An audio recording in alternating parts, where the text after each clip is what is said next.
అధికారంలోకి వచ్చి ఏడాది అయింది. ఈ ఏడాది కాలంలో వాళ్ళు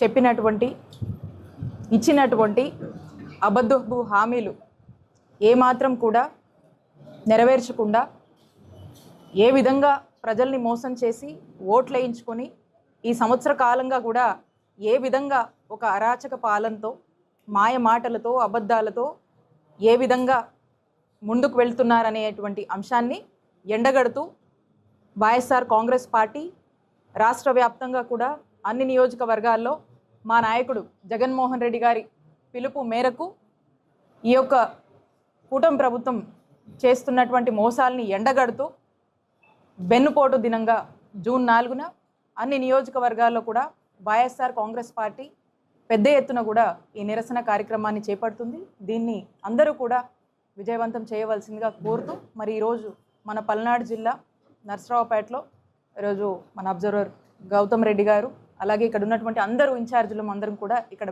పాల్గొని దీన్ని విజయవంతం చేయవలసిందిగా అందరం కూడా ఎలా ఏంటి అనేటువంటి ఒక డిస్కషన్ మీద ఈరోజు అందరం కూడా ఇక్కడ మీట్ అవ్వడం జరిగింది.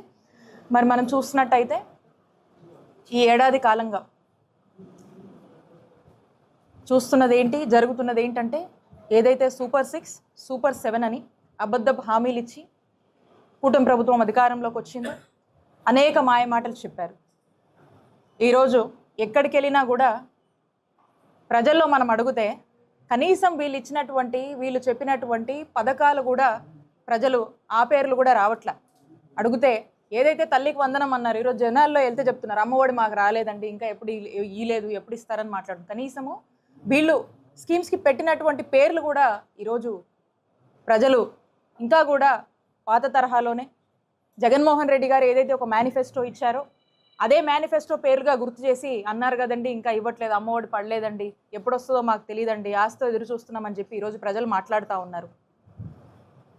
అంటే ఈ రోజున ఆ రోజు మనం ప్రవేశపెట్టినటువంటి జగనన్న నాయకత్వంలో ప్రవేశపెట్టినటువంటి స్కీమ్స్ గురించి ఈరోజు పిల్లలకు కూడా చిన్న పిల్లలకు కూడా ఆ యొక్క స్కీమ్స్ వాటి యొక్క పేర్లు అంత నోటెడ్గా ఉన్నాయి. ఈరోజు ఏది రావట్లేదు అనే దాని మీద స్పష్టంగా ఏది రావట్లేదు అని చెప్పి ప్రజలే చెప్తా ఉన్నారు సంవత్సర కాలంలోనే. ఈరోజు చూసినట్టయితే మీరు ఇచ్చారు కదా అమ్మఒడి, మీరు చెప్తున్నారు కదా అమ్మఒడి ఇస్తాము అని చెప్పి, మరి ఏదైతే తల్లికి వందనం అన్నారో దాన్ని ఊసేలేదు. ఆశతో రైతులు ఎదురు చూస్తూ ఉన్నారు రైతు భరోసా లాంటివి ఇస్తారని. రైతులకు ఎగనామం పెట్టారు. ఆడబిడ్డని ఇదని మాట్లాడారు కదా 1500 చొప్పున ఇస్తామని, అది కూడా లేదు. ఆ మహిళలు ఆశతో ఎదురు చూస్తూ ఉన్నారు. అలాగే 50 ఏళ్లకే పెన్షన్ అన్నారు. మరి నిజంగా అందరూ 50 ఏళ్లకు పెన్షన్ ఇస్తారు కావచ్చు అన్నట్టుగా ఈ ప్రజలు ఎదురు చూశారు. అది లేదు, దాన్ని ఊసే లేదు. ఉచిత బస్సు అన్నారు, ఎప్పుడు వస్తుందో ప్రజలు ఎదురు చూస్తూ ఉన్నారు. ఉచితంగా గ్యాస్ సిలిండర్లు అన్నారు. మరి ఏ విధంగా లక్షల మందికి ఎగనామం పెడుతున్నారో రాష్ట్రంలోని ప్రజలందరూ కూడా చూస్తూ ఉన్నారు. కాబట్టి మీరు ఏది మాట్లాడినా, ఏ హామీ ఇచ్చినా, యువతకు నిరుద్యోగ భృతి అన్నారు, ఉద్యోగ కల్పన అన్నారు, ఆటి ఊసే లేదు. ఏ హామీ ఇచ్చినా ఏది చెప్పినా కూడా చంద్రబాబు నాయుడు గారి మాటలంటే అబద్ధపు హామీలు, మోసపు మాటలు అని ప్రజలకు మరొకసారి ఈ ఏడాది పరిపాలన స్పష్టం చేసింది. మేము వైఎస్ఆర్ కాంగ్రెస్ పార్టీలో ఉన్నటువంటి ప్రతి ఒక్క నాయకుడు, ప్రతి ఒక్క కార్యకర్త మేము అధికారంలో ఉన్నప్పుడు, జగనన్న ప్రభుత్వంలో మేము అధికారంలో ఉన్నప్పుడు ఏడాదికి దాదాపుగా 90% హామీలను నెరవేర్చామని వైఎస్ఆర్ కాంగ్రెస్ పార్టీ జగనన్న ప్రభుత్వంలో ప్రతి ఒక్కరూ గర్వంగా చెప్పుకునేలాగా మా నాయకుడు జగనన్న ఈ రాష్ట్రాన్ని పరిపాలించారు. ఏడాది తిరగక ముందే సుమారు 90% హామీలు ఆ రోజు మేము ఏదైతే నవరత్నాలని చెప్పి ఎన్నికల్లో భాగంగా మేనిఫెస్టోలో చెప్పామో మేము అమలు చేశాము. గర్వంగా తలెత్తుకొని ప్రజల్లో తిరిగాము. ఈరోజు మీ పరిస్థితి చూస్తే ఎక్కడ పోయినా ఏం మాట్లాడుతున్నారు? అసలు ఇక్కడ నుంచి చూస్తూ ఉంటే రాష్ట్ర వ్యాప్తంగా ఎక్కడున్నా ఏం మాట్లాడుతున్నారు, ఏం చేశామని చెప్తున్నారు. ఏ మీటింగ్లకు పోయినా మనం చూస్తూ ఉన్నాము. వీళ్ళని తిట్టను, వాళ్ళని తిట్టను, వాళ్ళ మీద కేసులు పెట్టను, మీరెన్ని పెట్టారు, మేమెన్ని పెట్టామని చెప్పి మాట్లాడుకోవడమే. ఈరోజు రాష్ట్రంలో పరిస్థితి చూస్తూ ఉన్నాము. ప్రత్యేకించి ఎవరినన్నా చెప్తారు రెడ్ బుక్ రాజ్యాంగం అమల్లో ఉంది, no doubt about it. Red book రాజ్యాంగమే అమలు చేస్తున్నారు.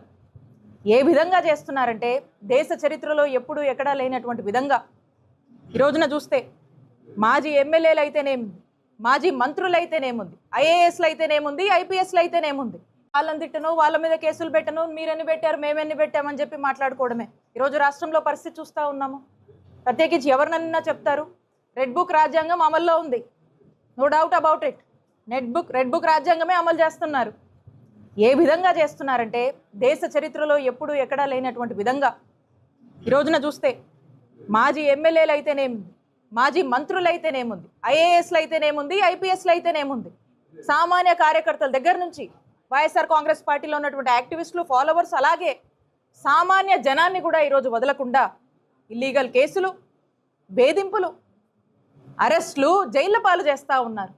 ఇది ఈరోజు ఈ ఏడాదిగా ఏం ఇంప్లిమెంట్ చేశారు అంటే రెడ్ బుక్ గవర్నెన్స్ని ఇచ్చారు.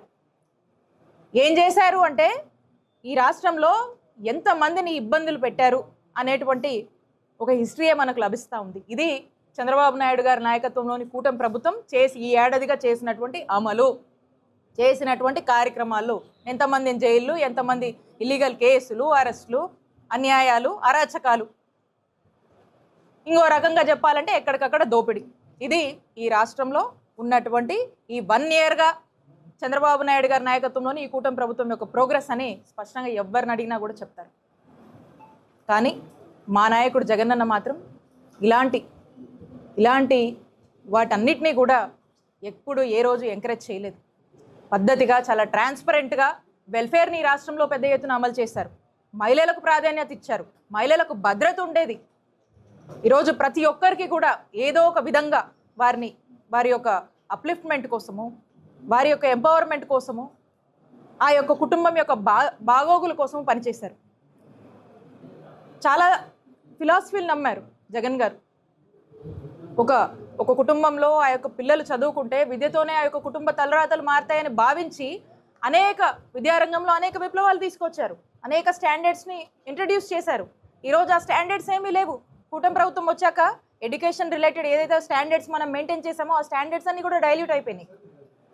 ఆ ఊసే లేదు. మంచి చదువుల కోసం ప్రోత్సహించడం కానీ, మనం తీసుకొచ్చినటువంటి రిఫార్మ్స్ని కంటిన్యూటీ కానీ ఏమీ కూడా లేవు. అలాగే ఈరోజు చూద్దాము వైద్య రంగంలో మనం చూసుకుంటే ప్రతిదీ కూడా కంప్లీట్గా నెగ్లెక్ట్ చేస్తూ ఉన్నారు. ఇక ఆరోగ్యశ్రీ ప్రైవేటైజేషన్ చేసి ప్రైవేట్ ఇన్సూరెన్స్ కంపెనీస్కి అప్పజెప్పి ఇక పేదవాడి ఆరోగ్యం పట్ల కంప్లీట్గా కూడా వాళ్ళ ఒక బాధ్యత నుంచి వైదొలుగుతున్నారు. ఇబ్బందులు వస్తే, అనారోగ్య పరిస్థితి వస్తే ఎక్కడికి వెళ్ళాలి, ఎవరు ఆదుకుంటారనేటువంటి పరిస్థితులు ఈరోజు క్వశ్చన్ మార్క్. ఏ హోప్ లేదు. పేదవాడికి ఒక ఆశ అనేది చచ్చిపోతూ ఉంది ఈ యొక్క ప్రభుత్వం వెళ్తున్నటువంటి తీరు. అలాగే మనం చూస్తూ ఉన్నాం మెడికల్ కాలేజెస్ విషయంలో దేశంలో ఎక్కడా లేదు, ఎప్పుడూ లేనటువంటి విధంగా ఒక చరిత్ర సృష్టిస్తూ రాష్ట్రంలో 17 కొత్త గవర్నమెంట్ మెడికల్ కాలేజ్ 8,500 కోట్లు ఖర్చు చేస్తూ ఈ రాష్ట్రంలో తీసుకురావాలనేటువంటి తపనకు శ్రీకారం చుట్టినటువంటి నాయకుడు జగన్మోహన్ రెడ్డి గారు. మరి ఈ రోజున ఏమైంది? ఏదైతే ఫస్ట్ ఫేజ్లో 5 మేము ప్రారంభించామో అవి అలా ఉంటే ఇక మిగతావన్నీ కూడా ప్రైవేటైజేషన్ పద్ధతిలో ఇక కొంత రీసెంట్గా కూడా చెప్పాను, ఫీజిబిలిటీ రిపోర్ట్స్ తయారు చేశారు. ఎకరానికి 100 రూపాయల చొప్పున సంవత్సరానికి సుమారు 50 ఎకరాలకు 5,000 పడుతూ ఉంది. 5,000కి ఈరోజు ప్రైవేట్ సంస్థలకు అప్పచేటువంటి ఒక స్కామ్కి తెరదీశారు. నేను ఒకటే చెప్తా ఉన్నాను, ఈ ప్రాంతం సంబంధించినటువంటి వ్యక్తులుగా మా పల్నాడు జిల్లాలో ఉన్నటువంటి పిడుగురాల మెడికల్ కాలేజ్ ఏదైతే ఉందో దాన్ని ఎట్టి పరిస్థితుల్లో కూడా గవర్నమెంట్లోనే మీరు కొనసాగించాలి. గవర్నమెంటే దీనికి బాధ్యత తీసుకొని గవర్నమెంటే దీన్ని ముందుకు ఈ యొక్క మెడికల్ కాలేజ్ని నడిపించే విధంగా ఈ యొక్క హాస్పిటల్ రన్ అవ్వాలని చెప్పి ఈ ప్రాంత ప్రజలుగా ఇక్కడ ఉన్నటువంటి ఉన్నటువంటి మేమందరం కూడా మేము ఈ ప్రభుత్వాన్ని డిమాండ్ చేస్తూ ఉన్నాం. అది గవర్నమెంట్లోనే కంటిన్యూ అవ్వాలి. మీరు ఇచ్చేటువంటి ప్రైవేటైజేషన్లో పిడుగురాల మెడికల్ కాలేజ్ని కన్సిడర్ చేయొద్దు.